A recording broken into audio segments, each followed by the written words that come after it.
Halo teman-teman, salam sadoktor, salam asah Indonesia. Masih seputar di dunia perasahan ya teman-teman. Perhatiin ya, waduh tipis-tipis saja ngasahnya ya, jangan terlalu kencang karena terlalu kencang nggak enak juga. Yang tipis-tipis saja ya, biarpun tipis tapi tajamnya maksimal, jos teman.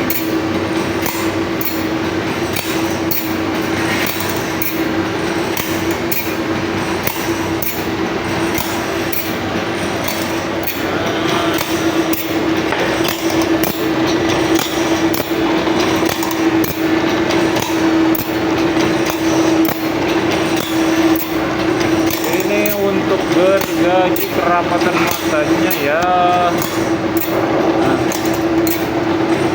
yang mata rapat yang bekas yang patah udah ditambal. Ini kerapatan matanya setengah in ya. Nah,